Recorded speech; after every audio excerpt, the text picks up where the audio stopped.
À cette présentation. Mon nom est Claude Perrault. Je travaille pour la firme de recherche Narrative Research et aujourd'hui, il me fait plaisir de vous présenter les résultats de l'étude de consommation de 2024 auprès des consommateurs des États-Unis. Et ce projet a été rendu possible grâce au financement accordé par l'Entente sur le tourisme dans la région de l'Atlantique, qui est une initiative panatlantique composée de 9 membres, dont entre autres l'Agence de promotion économique du Canada Atlantique, ainsi que les 4 associations de l'industrie touristique du Canada Atlantique et les 4 ministères provinciaux responsables du tourisme.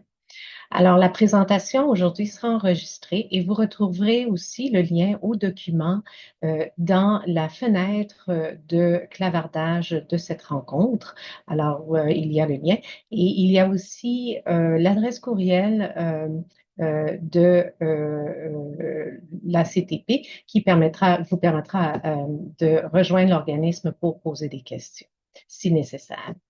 Je vous invite aussi à soumettre vos questions à la fin de la présentation. Une fois que j'aurai présenté les résultats, il me fera plaisir de répondre aux questions relatives à l'enquête que vous pourriez avoir. Alors, tout d'abord, j'aimerais commencer par vous présenter un peu l'approche de la méthodologie de l'enquête. Nous avons tout d'abord effectué un sondage en ligne auprès d'un panel des participants à un panel de la population générale.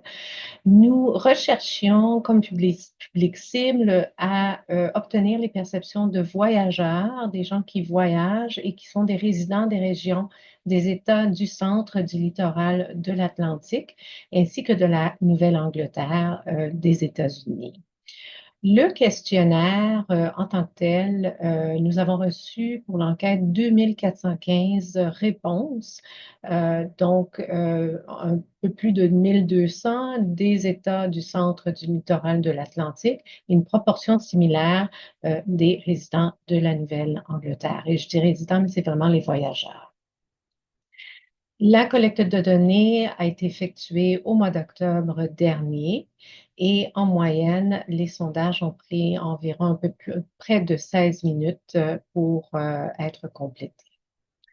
Je veux aussi parler des objectifs ici. Donc, nous avions 2 objectifs clés pour cette enquête.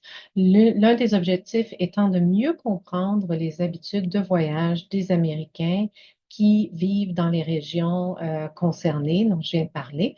Et ensuite, on voulait aussi évaluer les réactions aux campagnes de marketing pour chaque province atlantique et leur impact sur les intentions de voyage de ces gens-là. Pour être admissible, je veux préciser, quand on parle, je vais parler de voyageurs dans le cadre de la rencontre qui sont nos répondants à l'enquête. Donc, ces gens-là, ce sont des gens qui devaient détenir un passeport. Donc, ces voyageurs-là détiennent un passeport et ils devaient soit avoir pris des vacances d'au moins 2 nuits à l'extérieur de leur état de résidence au cours des 3 dernières années. Et au moins un de ces voyages-là devait avoir une nuit dans un établissement d'hébergement payant ou il devait prévoir un tel voyage au cours de la prochaine année. Donc, c'était les critères de sélection pour participer à l'enquête. Nous avons aussi établi des quotas flexibles qui ont été mis en place là, par rapport à l'âge, le sexe et la région.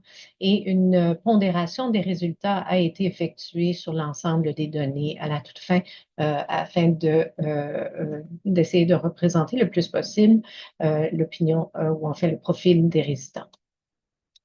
Alors, je vais commencer par vous présenter les résultats concernant les activités de voyage. Et conformément là, aux critères de sélection que je viens de décrire, toutes les personnes qui ont participé à l'enquête ont indiqué qu'elles possédaient donc un passeport valide et qu'elles avaient effectué au moins un voyage d'agrément en dehors de leur état d'origine ou qu'elles prévoyaient le faire dans un avenir futur.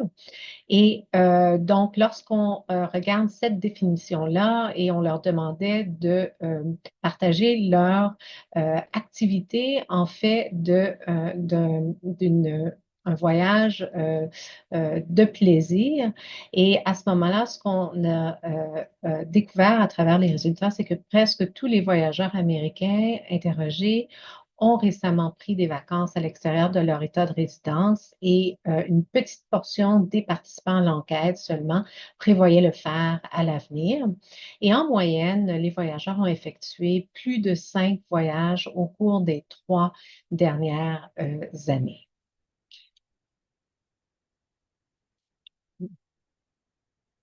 Donc, les personnes ayant effectué un voyage d'agrément hors de leur état de résidence ont été interrogées sur les destinations qu'elles ont visitées au cours de cette période-là.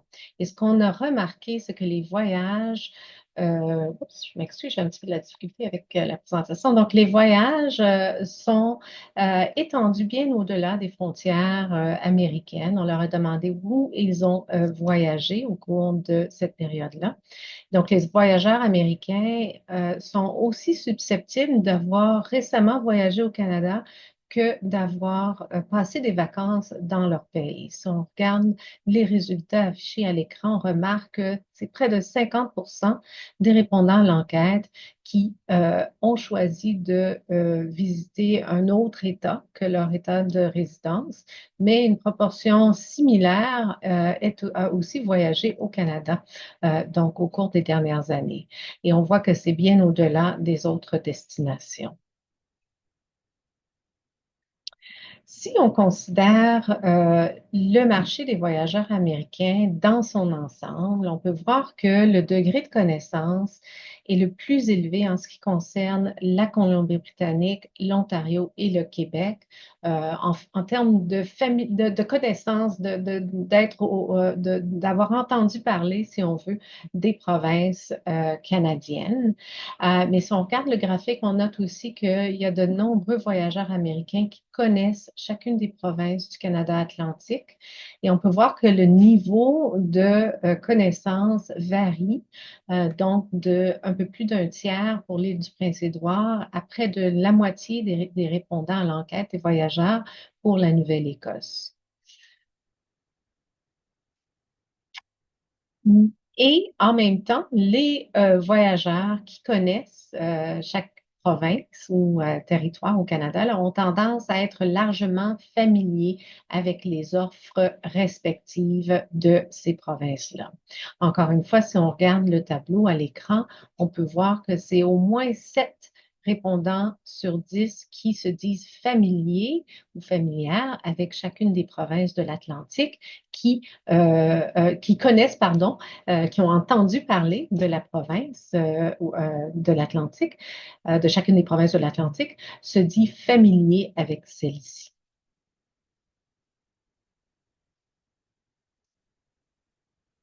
En termes d'intention de voyage dans l'ensemble, les voyageurs américains ont la ferme intention de se rendre au Canada au cours des 2 prochaines années. Donc, c'est un résultat quand même toutefois assez positif.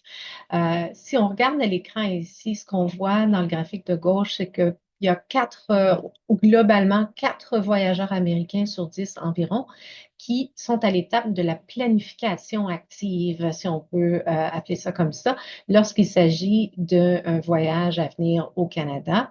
Et quand je dis à venir, c'est au cours des 2 prochaines années. Donc, ils en sont soit à recueillir des renseignements ou à planifier leur itinéraire, ou ils prennent actuellement des dispositions pour faire des réservations pour leur voyage, ou ils ont déjà réservé un voyage au Canada à venir. Le, euh, le, euh, Dans ce cas-là, si on regarde à la toute droite, dans ce qui concerne l'Atlantique, les provinces de l'Atlantique plus particulièrement, on peut voir que la probabilité de visite est similaire là, d'une province à l'autre. Ça varie un peu, mais donc on passe de 16% qui sont susceptibles de visiter l'île du Prince-Édouard au cours des prochaines années et ça augmente jusqu'à 23% pour le Nouveau-Brunswick.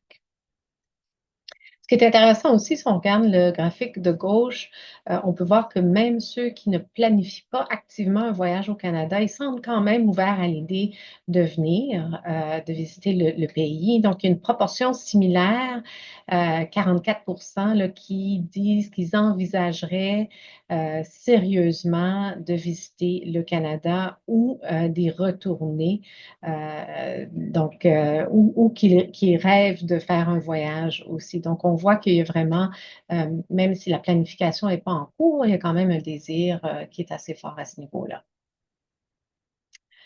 Donc, dans ce cas-ci, afin d'évaluer plus précisément la probabilité de voyage au Canada Atlantique là, au cours des 2 prochaines années, on a calculé le nombre de provinces du Canada Atlantique que les voyageurs ont déclaré vouloir absolument ou probablement visiter dans cette période-là. Donc, dans l'ensemble, on voit que c'est vraiment la majorité des voyageurs américains qui disent envisager de visiter le Canada Atlantique. Donc, on a ici là, 79%. Donc, c'est vraiment près de 8 personnes, on peut dire 8 personnes sur 10 sont susceptibles de venir au Canada Atlantique. Ce qui est intéressant aussi, ce qui est intéressant aussi, ce qu'on regarde aussi, si on regarde les intentions de voyage à travers les provinces. À ce moment-là, on peut voir sur le graphique que la plupart, il y a près en fait, il y a 3 personnes sur 10 qui sont susceptibles de se rendre dans les 4 provinces de l'Atlantique dans les 2 prochaines années, tandis que 20 donc 2 personnes sur 10, sont susceptibles de se rendre dans 3 provinces. De façon similaire, une proportion presque équivalente là, euh, désire se rendre dans 2 provinces, tandis qu'environ 1 personne sur 10 prévoit se rendre dans une seule province de l'Atlantique. Donc, afin de mieux comprendre les changements potentiels dans les comportements de voyage, on a demandé aux voyageurs américains comment la nature de leur voyage pourrait changer cette année par rapport à l'année précédente en matière de durée et de choix de destination, avant de leur montrer là, le matériel publicitaire un peu plus tard. Dans ce cas-ci, en ce qui concerne les intentions de voyage, on peut voir qu'il y a un fort désir des voyageurs américains pour les voyages, y compris les voyages au Canada, qui devraient se maintenir. Si on regarde le graphique, on voit que la couleur bleue démontre des intentions d'effectuer le même nombre de voyages ou de voyager plus souvent. Et on peut voir que c'est la plus forte proportion des intentions à travers le Canada, mais aussi donc à travers différentes destinations, je devrais dire, mais aussi à travers le Canada.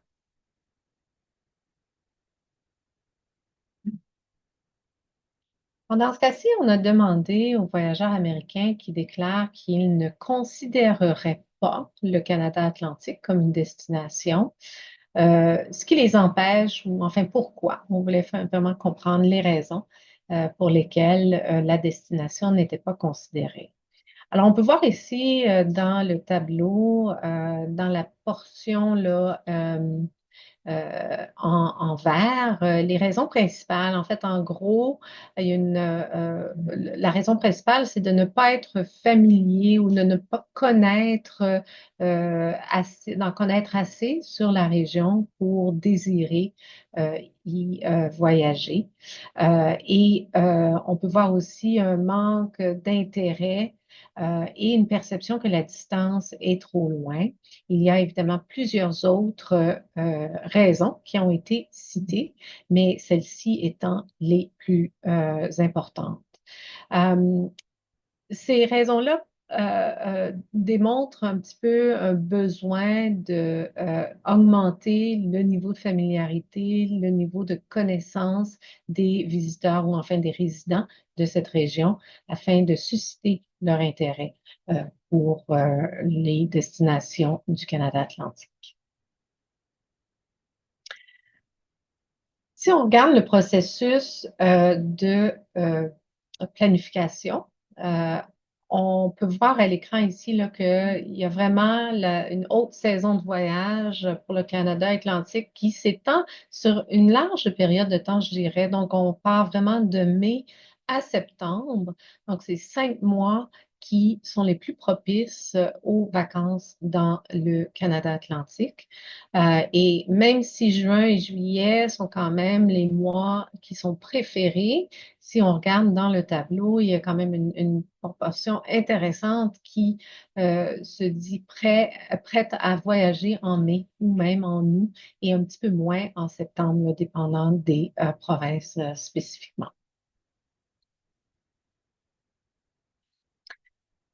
En termes de mode de transport, parce que c'est quand même un facteur important dans le choix de la destination, on peut voir ici que les Américains sont des régions sondées, je devrais dire, sont plus susceptibles d'indiquer qu'ils voyageraient par transport aérien, que ce soit dans l'une ou l'autre des provinces du Canada Atlantique. Et c'est suivi quand même d'assez loin par les voyages en voiture.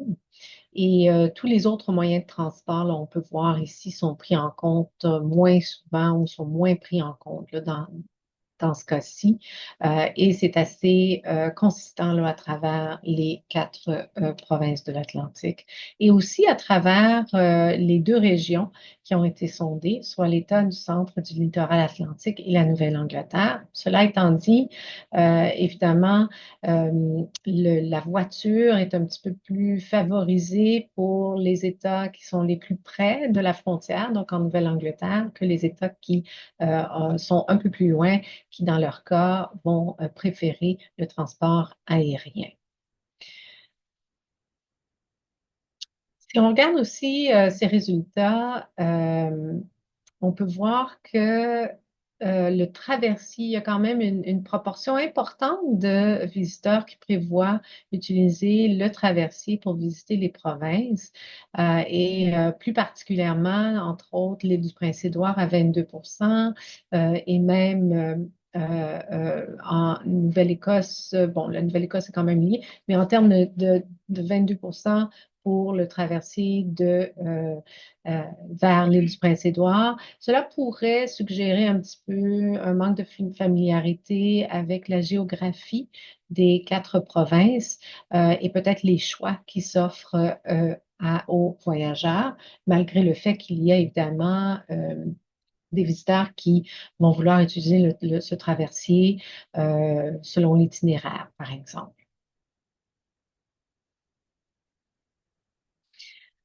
Alors, après avoir examiné les intentions de voyage, nous voulions avoir une idée des publicités dont les voyageurs se souviennent. Alors, l'exposition à la publicité touristique du Canada Atlantique est forte. Les résultats nous démontrent qu'en particulier dans la région de la Nouvelle-Angleterre, les voyageurs se souviennent avoir vu ou entendu une publicité pour la région. Et on peut voir ici que les 2 tiers pardon, à peu près la moitié des voyageurs euh, déclarent avoir vu des publicités récentes sur le tourisme au Canada Atlantique, les visiteurs de la Nouvelle-Angleterre, tandis que cette proportion est d'environ un petit peu plus d'1 tiers des visiteurs ou des voyageurs des États du centre du littoral de l'Atlantique. On a aussi ensuite montré aux Américains une vidéo publicitaire de 30 secondes et des publicités en ligne pour chacune des provinces de l'Atlantique. Et après avoir examiné ces publicités-là, on leur a demandé d'évaluer la campagne sur différents critères. Et c'est ce que j'aimerais vous présenter dans les prochaines diapos. Alors, on va commencer par regarder tout d'abord les commentaires spécifiques aux publicités du Nouveau-Brunswick. Donc, on peut voir ici que la campagne du Nouveau-Brunswick est considérée comme attrayante, motivante et elle a une influence aussi positive sur la probabilité de voyager dans cette province. Donc, on peut voir à l'écran plus de 3 quarts des répondants trouvaient les publicités attrayantes et une proportion similaire aussi trouvait qu'elle les motive à voyager dans la province. On leur a demandé aussi jusqu'à quel point est-ce que les publicités aidait à réaliser performait bien selon certains critères. Et on peut voir ici qu'il y a 4 critères qui avaient été évalués et au moins 70% des répondants ont trouvé que les publicités répondaient aux critères. Donc, entre autres, présenter le Nouveau-Brunswick comme une destination amicale et accueillante, que les publicités comprennent des éléments qui les intéressent, qu'elle présente le Nouveau-Brunswick comme une destination de vacances unique et qu'elle donne envie d'en savoir davantage sur la province. Si on passe maintenant à Terre-Neuve et Labrador, les résultats sont aussi très positifs. Donc, 8 personnes sur 10 trouvent les publicités attrayantes et 3 quarts des répondants trouvent que ces publicités les motivent à voyager. Donc, en gros, ce sont des publicités très efficaces. Encore une fois, au moins 70% à 72%, donc environ 7 personnes sur 10 trouvent que les publicités sont intéressantes, leur donnent envie de visiter la province, leur donnent envie d'en savoir davantage sur cette province aussi, et leur donnent l'impression qu'il y a des choses uniques à la province qu'on ne peut pas voir ou faire ailleurs. Passons maintenant à la Nouvelle-Écosse. Alors, dans ce cas-ci, il y a 3 quarts des répondants, encore une fois, qui trouvent que les publicités étaient attrayantes. Il y a une proportion d'environ 7 personnes sur 10 qui trouvaient que les publicités les motivaient à voyager. Dans ce cas-ci, c'est une proportion similaire qui trouve que les publicités montrent qu'en Nouvelle-Écosse, les visiteurs sont jamais loin de la mer ou de son influence. Donc, c'est un message qui est transmis très clairement à travers les publicités. Et environ un petit peu moins, une proportion moindre, un petit peu moindre, qui trouve que les publicités montrent que la Nouvelle-Écosse est la destination maritime par excellence du Canada, ou qui trouvent que les publicités leur donnent envie d'en savoir davantage par rapport à la province et ou de comprendre que les publicités comprennent des éléments qui les intéressent. Donc, en gros, somme toute, la campagne de la Nouvelle-Écosse est largement considérée là, comme attrayante et motivante. On peut quand même dire ça. Et enfin, pour l'île du Prince-Édouard, on peut voir ici que les publicités sont attrayantes avec 81% des voyageurs qui sont de cet avis. Il y a aussi une proportion similaire qui trouve que les publicités les motivent à voyager. En termes de perception, enfin de réaction par rapport aux publicités selon certains facteurs évalués, on peut voir qu'entre 72 et 74% des répondants trouvent que les publicités comprennent des éléments qui les intéressent, leur donnent envie d'en savoir plus, leur donnent l'impression que chaque fois qu'ils vont aller à l'île du Prince-Édouard, ils se sentiraient plus légers ou légères. Donc, c'est un message qui est transmis assez fortement par ces publicités. Et enfin, 72% trouvent que les publicités leur envoient le message de venir découvrir leur île, essentiellement. Donc, encore une fois, les publicités pour l'île du Prince-Édouard sont attrayantes et motivantes et influencent positivement le désir de voyager dans cette province. Alors, collectivement, ce qu'on peut voir, c'est que les publicités influencent positivement la probabilité de voyager dans la région du Canada atlantique. Donc, ce qu'on a fait, c'est afin d'évaluer l'incidence potentielle des publicités sur la propension des voyageurs à visiter les provinces du Canada atlantique. Ce qu'on a fait, c'est qu'après l'évaluation de toutes les publicités, on a de nouveau demandé aux voyageurs américains s'ils étaient susceptibles de faire un voyage d'agrément dans chaque province du Canada atlantique au cours des 2 prochaines années. Et dans l'ensemble, ce qu'on a vu, c'est que la propension des voyageurs à visiter la région, après avoir visionné les publicités, elle demeure généralement inchangée, mais quand même assez forte à 81%. Elle était 79 avant de voir les publicités.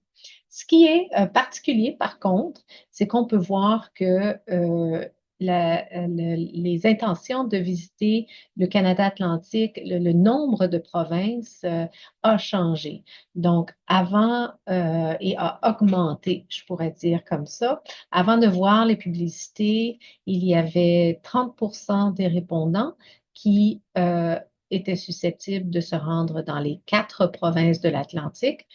après avoir vu les publicités, on retrouve maintenant près de 40%, bon 39%, donc 4 personnes sur 10 qui sont de cet avis. Il y a aussi une petite augmentation en termes, en fait, c'est la plus grosse augmentation pour les autres, que ce soit les autres choix, que ce soit de se rendre dans une, deux ou trois provinces, les proportions demeurent quand même assez similaires. Donc, c'est ce qui fait que, bon, il y a moins de gens qui ont dit aucune finalement dans ce cas-ci. Alors, je m'excuse, le titre est en anglais ici, je viens de remarquer ça. On va changer ça dans la présentation finale. Alors, ce qu'on remarque, j'aimerais vous faire part de conclusions globales qui découlent des résultats de l'enquête. Et en gros, ce qu'on remarque, en général, les voyageurs américains ont beaucoup voyagé après la pandémie. Il y a eu de nombreux voyages internationaux qui ont été signalés, en particulier parmi les résidents de la Nouvelle-Angleterre. Et les résultats aussi suggèrent que l'appétit ou le désir de voyager des Américains devrait se poursuivre et qu'ils ont fortement l'intention de visiter le Canada atlantique. Donc, c'est un résultat positif, ou enfin une indication positive. Mais il faut par contre considérer que les intentions de voyage à l'étranger, y compris au Canada, là, pourraient être tempérées un petit peu par d'autres facteurs déterminants. On pense par exemple à la possibilité de changement qui pourrait être apporté au contrôle frontalier, aux mesures de sécurité, là, etc. Donc ça pourrait tempérer un peu les intentions ou les choix de destination. Conformément aussi aux recherches précédentes, on note que la proximité entre la région de la Nouvelle-Angleterre et le Canada atlantique semble jouer un rôle clé dans le choix de la destination, tout comme aussi l'expérience antérieure dans cette région. Donc, le fait d'avoir visité le Canada atlantique par le passé fait que les voyageurs sont plus intéressés ou enfin plus susceptibles de vouloir y retourner. Donc, c'est un résultat là, qui est consistant avec ce qu'on a remarqué auparavant. On peut voir aussi que le Canada atlantique continue d'être confronté à une rude concurrence sur le marché américain. Donc, il y a quand même un besoin de différencier le Canada atlantique des autres destinations possibles. L'enquête en cours ne permettait pas d'identifier ou enfin, l'objectif n'était pas d'identifier ce qui démarque, de quelle façon est-ce que le Canada atlantique se démarque, mais c'est quand même les résultats par rapport aux intentions de voyage démontrent quand même que c'est un sujet qui est d'actualité, qui est important et qui devrait être considéré afin d'informer les campagnes publicitaires et promotionnelles.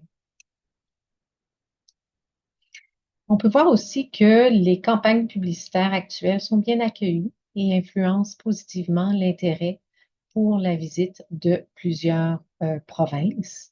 Donc, on a vu que les campagnes ont vraiment un effet positif sur et le positionnement de la province par rapport aux messages clés et au désir, ou enfin à susciter le désir, soit d'en savoir plus ou de vouloir visiter la province dans les 4 prochaines années. Et cela indépendamment de la province. Donc, les 4 provinces ont présenté des campagnes publicitaires très efficaces. Et enfin, l'accès au transport aérien demeure un élément clé pour répondre aux besoins des voyageurs américains. Et compte tenu là, de l'intérêt croissant et de la prévalence de l'avion comme mode de transport privilégié vers notre région, vers la région, il serait important là, de concentrer des efforts sur la mise en place là, de solutions d'accès au transport aérien qui répondent efficacement là, aux besoins de ces voyageurs américains. Une autre conclusion là, qui est pas mentionnée ici, mais qui serait intéressante aussi de mentionner, c'est en termes de différenciation, c'est euh, compte tenu de l'état actuel de l'économie, du rôle que joue souvent le coût dans les décisions de voyage, il pourrait être intéressant d'envisager de mettre en évidence le caractère abordable là, des voyages d'agrément dans la région, y compris en termes de transport aérien, là où cela s'applique. Donc, ça pourrait être une façon, entre autres, de se différencier. Alors voilà les résultats. Alors, il me fait plaisir de vous avoir présenté ces résultats et je ne sais pas s'il y a des questions à cette étape-ci.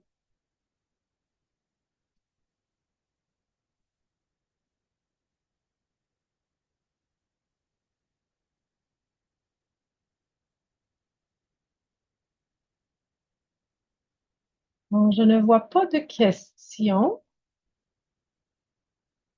Alors, je pense que